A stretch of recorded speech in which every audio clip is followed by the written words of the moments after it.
Welcome to this journey through one of the most disturbing and controversial chapters in Appalachian history.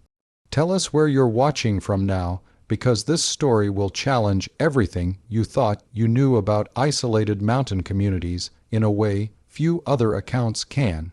We're about to delve into a mystery that consumed the law enforcement of western North Carolina for nearly 2 decades, where a family living in the shadowed valleys of the Blue Ridge Mountains allegedly defied all moral boundaries and left a legacy so horrifying that local historians still debate whether to acknowledge its existence.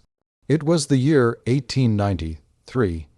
The nation was recovering from economic panic, with unemployment reaching 20% and breadlines stretching through major cities.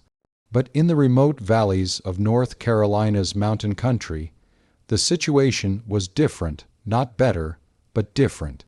There, isolation meant self-sufficiency, and self-sufficiency sometimes meant survival by any means necessary. The Blue Ridge Mountains had always kept secrets.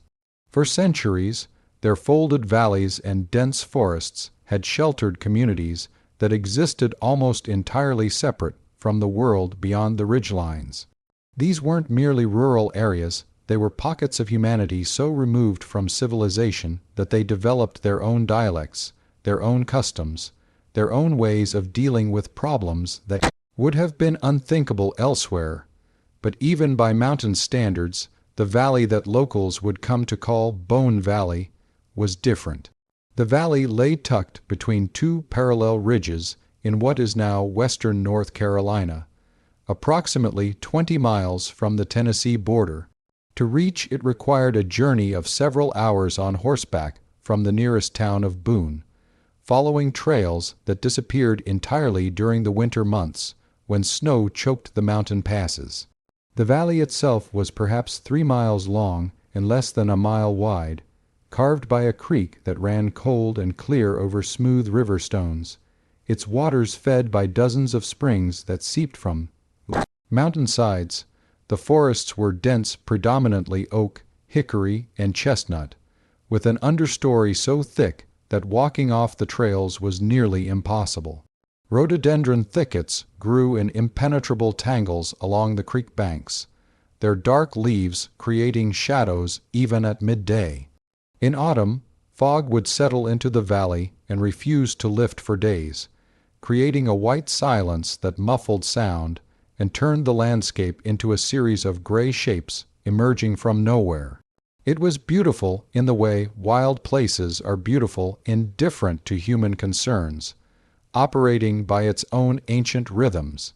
The family that would become central to our story arrived in the valley sometime in the 1870s. According to sparse county records, they were listed simply as the Crawfords, though that name itself may have been an approximation made by a clerk who couldn't decipher the family patriarch's signature. There was Abraham Crawford, his wife Martha, and eventually, over the years, anywhere from 8 to 12 children, depending on which records you consult. They built their homestead in the upper reaches of the valley, where the creek forked around a limestone outcropping. The cabin was rough, hewn from chestnut logs, with a single room downstairs and a sleeping loft above. Near the cabin stood a smokehouse built of stone, its walls thick and windowless, with a heavy wooden door reinforced with iron straps. For the first decade or so, the Crawfords were simply another mountain family eking out an existence in the wilderness. Abraham would appear in Boone twice a year, trading furs and occasionally selling moonshine. He was described by those who knew him as taciturn to the point of hostility, with pale eyes that never quite met another person's gaze. Martha Crawford was rarely seen, and the children never. The valley itself had a strange reputation even before the Crawfords arrived. The Cherokee who had lived in the region before their forced removal in the 1830s had avoided it, or so the old stories claimed. White settlers who attempted to farm there in the 1850s had abandoned their claims within months, though they rarely explained why. There were stories, vague, unsettling stories about sounds heard in the night, about livestock that went missing without a trace, about a feeling of being watched from the tree line. But mountains breed superstition like damp breeds mold, and such stories were common throughout Appalachia. They were usually dismissed as the nervous imaginings of isolated people living too long without company. The first concrete suggestion that something was wrong came in the spring of 1889, when a peddler named Thomas Garrett failed to return from his circuit through the mountains. Communities. Garrett had been making the same journey for 15 years, his arrival as predictable as the seasons. He carried needles and thread, tobacco and coffee, small luxuries that mountain families couldn't produce themselves. His route was well known, documented in the ledger he kept meticulously, noting each family he visited and what they purchased. According to his ledger found later, his next stop after leaving the settlement at Shoals Mill was to beat the Crawford place, up valley. He never arrived at his subsequent stops. He simply vanished. When Garrett's brother reported him missing, the county sheriff at the time, a man named William Hargrove, organized a search party. They followed Garrett's documented route, stopping at each homestead. The families confirmed seeing him, right up until the point where the trail led toward the upper valley where the Crawfords lived. Sheriff Hargrove and his deputies, 4 men in total, rode to the Crawford homestead on a morning in early June. The valley was thick with summer growth, the air heavy with humidity and the drone of cicadas. As they approached the cabin, they noticed the silence first. No dogs barked, no chickens scratched in the yard, no smoke rose from the chimney despite the coolness of the mountain morning. Abraham Crawford emerged from the cabin before they could dismount. According to Hargrove's later account, Crawford stood in the doorway with a rifle cradled in his arms, not quite pointing it at the lawmen, but making its presence known. "You have business?" Crawford asked, his voice like gravel scraping wood. Hargrove explained about the missing peddler. Had Crawford seen Thomas Garrett? Had the man stopped at the homestead? Crawford's response was immediate. "Never seen him. Man never came here." The sheriff pressed gently. The route was well documented. Garrett's ledger showed he intended to stop. Then he changed his mind. Crawford said, "Happens, now you're trespassing." There was a tension in that moment. Hargrove would describe it years later. A feeling that the wrong word might turn the encounter violent. Behind Crawford, shadows moved in the cabin's interior. Children, perhaps, or Martha. The deputies' horses shifted nervously, snorting and tossing their heads as if they sensed something the men couldn't quite name. Without probable cause to search the property, Hargrove had no choice but to leave, but he noted details. The smokehouse door was closed, padlocked. Bones, animal bones, presumably, were scattered in the yard more than seemed normal. And there was a smell, faint but distinctive, that he couldn't quite place. Sweet and rotten simultaneously, carried on the breeze from somewhere beyond the cabin. Thomas Garrett was never found. The case remained unsolved, filed away as another disappearance in country where people vanished with some regularity, lost to bears, falls, exposure, or simply the decision to walk away from a hard life. But Sheriff Hargrove didn't forget. Over the next 4 years, 3 more people went missing in circumstances that shared an eerie similarity. In 1890, a young traveling preacher named Samuel Hodge vanished while making his rounds through the mountain communities.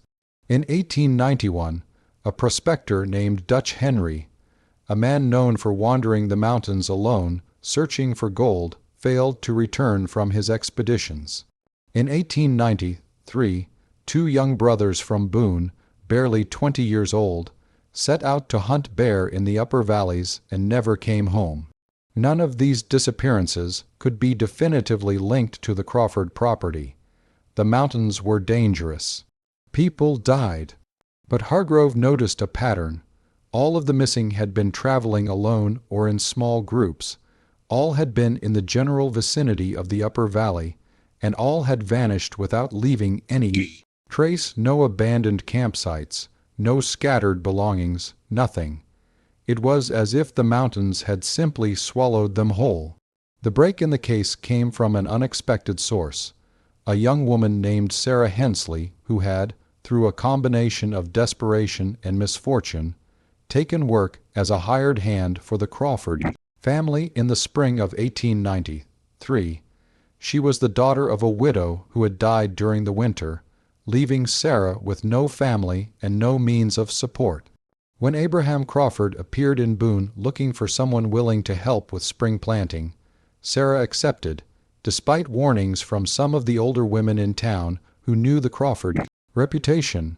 She arrived at the Valley homestead in late March and immediately felt that something was deeply wrong. The cabin, she would later testify, was filthy beyond anything she had experienced. The floor was dirt, packed hard and stained with substances she couldn't identify. The smell was overwhelming, rot and smoke and something else, something she couldn't name. Martha Crawford was skeletal thin, her eyes hollow, her hands constantly trembling. The children, Sarah counted 9, ranging from toddlers to teenagers, were equally gaunt, watching her with an unsettling intensity. But it was the smokehouse that truly frightened her. It stood 50 feet from the main cabin, built of limestone blocks that had been carefully mortared, with walls 3 feet thick. The single door was reinforced oak, fitted with not 1 but 3 separate padlocks. The structure had no windows, no ventilation holes, nothing but the heavy door and a small chimney that occasionally released thin trails of smoke. Abraham Crawford made clear that the smokehouse was forbidden territory. Sarah was never to approach it, never to question what went on inside, never to even look at it for too long. For 3 weeks, Sarah worked the fields, tended the garden, and tried to ignore the growing dread that filled her every waking moment. The family ate sparingly, mostly cornmeal mush and occasional wild greens. There was almost no meat, despite the abundance of game in the surrounding forests. Once, Sarah asked Martha why they didn't hunt more. Martha's response, whispered when Abraham was out of earshot, was chilling: "We don't need to hunt." The children would sometimes disappear into the smokehouse with Abraham, carrying buckets of water and armfuls of firewood. They would emerge hours later, pale and quiet, refusing to meet Sarah's eyes. At night, she would hear sounds from the stone building metal, scraping against metal, muffled thuds, and once, something that might have been singing or might have been moaning. The breaking point came in mid-April. Sarah woke before dawn to the sound of voices outside the cabin. Peering through gaps in the log walls, she saw Abraham and 2 of his older sons returning from the forest, dragging something heavy wrapped in canvas. They moved quickly, efficiently, hauling their burden straight to the smokehouse. One of the sons fumbled with the locks, and in the moment before they entered, Sarah caught a glimpse of what hung inside. Bodies, or pieces of bodies, hanging from iron hooks driven into the stone walls, wrapped in cloth, some recognizable as human, others butchered beyond easy identification. Sarah didn't scream. Some survival instinct kept her silent, frozen in terror, barely breathing as the men finished their work and secured the smokehouse once more. When they returned to the cabin, she pretended to be asleep, though her heart hammered so hard she was certain they could hear it. She fled the next day. Abraham had gone to check his trap lines, taking the older boys with him. The moment they disappeared into the forest, Sarah ran. She didn't take anything, except the clothes she wore. She scrambled down the mountain trails, falling repeatedly, tearing her dress and bloodying her hands on rocks. But she didn't stop until she reached the settlement at Shoal's Mill. The family there found her collapsed in their yard, barely conscious, babbling about bodies and the smokehouse and the Crawford family. They took her in, gave her water and food, and sent for Sheriff Hargrove. When the sheriff arrived the next day, Sarah told him everything she had seen. Hargrove listened with growing horror, his suspicions of 4 years finally given terrible substance. But he was also cautious Sarah's testimony alone might not be enough to secure warrants, much less convictions. He needed proof. He needed to see inside that smokehouse. Hargrove assembled a posse unlike any the county had seen before. 3 men in total, all armed, including 3 deputies from neighboring counties and a doctor from Boone named Augustus Webb, who could provide medical expertise if needed. They brought axes and sledgehammers, prepared to break through any barrier the Crawfords might erect. They departed Boone on a Thursday morning in late April 1893. The weather was unseasonably warm, the sky cloudless and impossibly blue. It took them 6 hours to reach the upper valley, following trails that seemed to narrow as they climbed, the forest closing in around them like the walls of a tunnel. They approached the Crawford homestead at mid-afternoon, the sun slanting through the canopy in shafts of golden light that did nothing to warm the chill the men felt. As they drew near, they could see Abraham Crawford standing in front of his cabin, rifle in hand, his family arrayed behind him. The children, 9 of them visible, stood in a line, utterly silent, watching the approaching lawmen with expressions that ranged from defiance to something that might have been relief. Sheriff Hargrove announced their purpose. They had a warrant to search the property, specifically the smokehouse, based on testimony suggesting criminal activity. Abraham Crawford's response was to raise his rifle.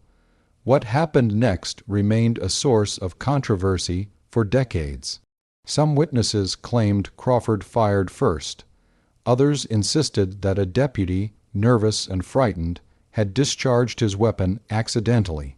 The result was the same: a brief, savage firefight that left Abraham Crawford dead from 3 bullet wounds and 2 of his older sons injured. Martha Crawford fell to her knees, keening in a voice that barely sounded human. The younger children scattered, some into the cabin, others into the forest. The deputies secured the wounded sons and rounded up the younger family members, while Hargrove and several other men approached the smokehouse. The padlocks were strong, but the men had brought tools. It took 15 minutes of hammering and prying to break through the iron hasps and swing the heavy door open. The smell hit them first, overwhelming, nauseating, a wave of putrefaction so intense that 3 men immediately vomited. Dr. Webb pressed a handkerchief soaked in camphor over his nose and mouth and stepped inside, Hargrove behind him, both men carrying lanterns that cast weak light into the stone chamber. What they found defied comprehension. The smokehouse interior was perhaps 15 feet square, with a ceiling 8 feet high. The limestone walls were stained dark with smoke and other substances. Iron hooks had been driven into the walls and ceiling beams, and from many of these hung what Dr. Webb initially thought were deer carcasses. They were not deer. Some bodies were complete, wrapped in cloth, preserved with salt and smoke. Others had been butchered with a precision that suggested long practice, limbs separated at the joints, torsos opened, and organs removed. Still others were in various stages of processing, some fresh enough that identification might be possible. Dr. Webb counted parts of at least 14 different human bodies. On shelves carved into the limestone walls sat jars of rendered fat, crocks of salted meat, and wooden boxes containing what appeared to be dried strips of flesh. In one corner stood barrels of brine solution. In another, a collection of clothing and personal effects, a peddler's case, a Bible, a pocket watch still ticking. The evidence of systematic murder and cannibalism was undeniable. Hargrove backed out of the smokehouse, his face gray, and gave orders for his men to document everything but touch nothing until additional witnesses could be brought from town. The scene needed to be preserved, photographed if possible, so that no one could later claim the evidence had been fabricated or misunderstood. Meanwhile, the surviving Crawfords were secured. Martha and the 9 children were bound and placed under guard, while deputies began the grim work of cataloging the smokehouse contents. Martha spoke only once during those first hours, her voice flat and emotionless. "We did what we had to do. You don't know what hunger is. You don't know what it means to watch your children starve." The trial of Martha Crawford and her 2 adult sons is Ezekiel, aged 21, and Caleb, aged 19, began in June of 1893 in Boone's small courthouse. It became one of the most sensational trials in North Carolina history, attracting reporters from as far as New York and Chicago. The courtroom was packed daily with spectators, many traveling for days just to witness the proceedings. The prosecution's case was overwhelming. Dr. Webb testified about the smokehouse contents, providing medical analysis that confirmed at least 14 victims had been murdered and butchered. Personal effects found at the Crawford property were matched to several of the missing people, including Thomas Garrett's distinctive Peddlers case and Dutch Henry's mining tools. Sarah Hensley testified about her 3 weeks at the Crawford homestead, describing what she had seen and heard. Her testimony was compelling, detailed, and delivered with a quiet horror that affected everyone in the courtroom. But it was the testimony of the younger Crawford children that proved most devastating. The children, ranging in age from 6 to 17, were questioned gently by the prosecutor. Several refused to speak at all, but 3 of them, apparently hoping for leniency or perhaps simply exhausted by the burden of their secrets, provided accounts that painted a picture of systematic predation stretching back more than a decade. According to these testimonies, Abraham Crawford had begun killing travelers in the early 1880s, initially out of desperation during a particularly harsh winter. The family had been starving, their crops had failed, and when a lone trapper happened upon their homestead, Abraham made a terrible decision. The killing became easier after that, and as food became available, human meat preserved and rationed through the winter. The children grew up understanding this as normal, even necessary. Martha Crawford had participated, though the children suggested she had initially resisted. By the time of Abraham's death, she had become fully complicit, even directing her sons in the selection of victims and the processing of remains. The victims had been chosen carefully, travelers, people alone, individuals whose disappearance would be noted, but not immediately investigated. The Crawfords had become adept at identifying suitable targets, drawing them to the isolated valley with offers of hospitality or trade, then overpowering and killing them with practiced efficiency. The bodies were butchered in the smokehouse, the meat smoked and salted for preservation, the bones and other remains buried in various locations throughout the valley or thrown into deep crevices. In the surrounding mountains, the defense attorney, a young lawyer from Raleigh who had been appointed by the court, had an impossible task. He argued that the Crawfords had been driven mad by isolation and hunger, that they should be confined to asylums rather than executed. He suggested that Abraham had terrorized his family into compliance, that Martha and the children were victims themselves.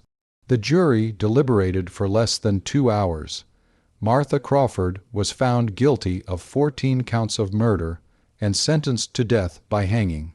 Ezekiel and Caleb Crawford were found guilty of multiple counts of murder and also sentenced to death. The younger children were remanded to the custody of the state, to be placed in orphanages or institutions. The executions took place on a cold November morning in 1893. A scaffold had been erected in the town square of Boone, and despite the early hour, hundreds of people gathered to witness justice carried out. Martha Crawford walked to the gallows without assistance, her face expressionless. When asked if she had any final words, she said only, "May God forgive us, for you will not." Ezekiel and Caleb followed their mother to the scaffold, both weeping, both begging for mercy that would not come. The trapdoors opened simultaneously, and all three died quickly, a small mercy given the horror of their crimes. The Crawford homestead was burned to the ground within days of the executions, the smokehouse demolished stone by stone. Local people were adamant that no trace of the family's evil should remain. Even the valley itself was avoided for years afterward, its trails overgrown, its name changed in county records from its original designation to the grimmer title it carries today, Bone Valley, because bones continued to be found. For years after the Crawfords' executions, hunters and hikers would occasionally discover human remains in the mountains around the valley, femurs in creek beds, skulls wedged into crevices, fragments scattered by animals. Each discovery would trigger renewed searches, but the rough terrain and passage of time made systematic recovery impossible. Dr. Webb estimated that evidence of at least 20 to 30 victims had been found, though definitive identification was rarely possible. The younger Crawford children disappeared into the foster care system and institutions of the day. A few were adopted by families in distant counties. Their names changed to protect them from the stigma of their heritage. Others spent their lives in state institutions. None, as far as can be determined, ever spoke publicly about their experiences. But questions remain, troubling questions that echo across more than a century. How many victims were there really? The 14 identified at trial represent only those whose remains could be definitively counted. The personal effects found at the homestead suggested at least 6 additional victims. The bones discovered in subsequent years could represent a dozen more, or they could represent the same individuals, scattered by time and predators. We will likely never know the true total. Were the Crawfords the first? Local Cherokee oral traditions, preserved in fragmentary form, speak of an evil place. In those mountains, a valley where people disappeared long before white settlers arrived. Could the Crawfords have inherited or discovered something, practices, knowledge, even a location that had a darker history than anyone knew? And perhaps most disturbingly, did they work alone? Sarah Hensley testified that she sometimes heard voices from beyond the homestead at night, voices that didn't belong to the Crawford family. Several of the younger children made vague references to others who would visit, though they were never specific. Were there accomplices who escaped justice, people who knew what was happening and said nothing, or was this simply the confused testimony of traumatized children? The courthouse records from the trial were destroyed in a fire in 1920, deliberately set, according to some accounts, by people who wanted the story forgotten. What survived are newspaper reports, personal accounts, and fragments of testimony preserved in letters and diaries. The valley itself remains. Modern maps still label it, though most current topographical surveys use generic creek names rather than the colloquial designation. Hikers occasionally wander into it, drawn by its isolation and stark beauty. Most report nothing unusual, just another Appalachian valley, densely forested, peaceful in its way. But some report feeling watched. Some mention finding animal bones arranged in patterns that seem too deliberate to be natural. Some speak of an unease they can't quite explain, a feeling that they're trespassing in a place that wants to remain forgotten. And on certain nights, when fog settles thick between the ridges and the air grows heavy with moisture, people living in the surrounding mountains still report hearing sounds from the direction of the upper valley. Sounds like metal scraping stone, like voices arguing, like a woman keening in grief that cannot be consoled. The story of the Crawford family forces us to confront uncomfortable truths about human nature and the thin veneer of civilization that separates us from barbarism. We like to believe that such atrocities are impossible, that no one could commit such sustained evil. But history repeatedly demonstrates otherwise. What transformed the Crawfords from struggling mountain people into murderers and cannibals?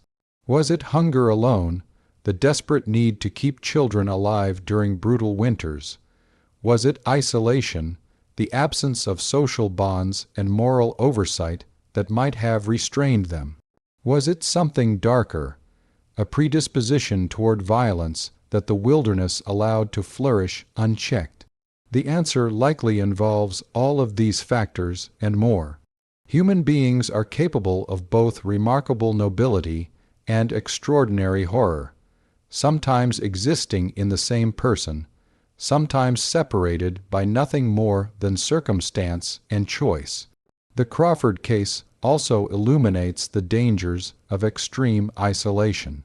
When communities exist entirely unto themselves, without connection to broader social structures, without accountability to anything beyond their immediate circle, atrocities become possible.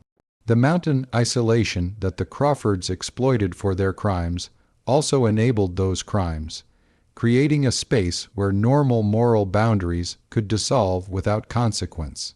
Until, eventually, consequences arrived. The story of the Crawford family remains a disturbing reminder that evil is not abstract, not something that exists only in distant times or foreign places. It can take root anywhere, in valleys between mountains, in communities that seem peaceful, in families that from the outside appear unremarkable. But questions remain, echoing across the decades like sounds carried on mountain winds. Were all the victims ever found? The bones that continue to surface suggest otherwise. Are there descendants of the Crawford children living normal lives today, carrying that terrible legacy in their blood? Almost certainly, though they themselves may not know.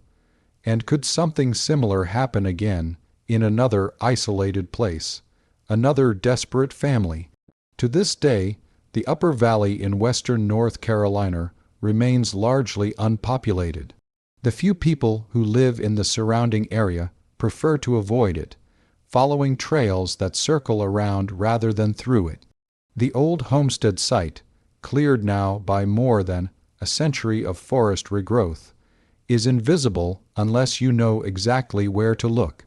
And on silent nights, when fog settles thick between the mountain ridges and the moon is hidden behind clouds, people still report hearing strange sounds from the direction of Bone Valley, metal scraping against stone, voices raised in argument or perhaps in prayer, and the rhythmic thud of something heavy being dragged across rough ground.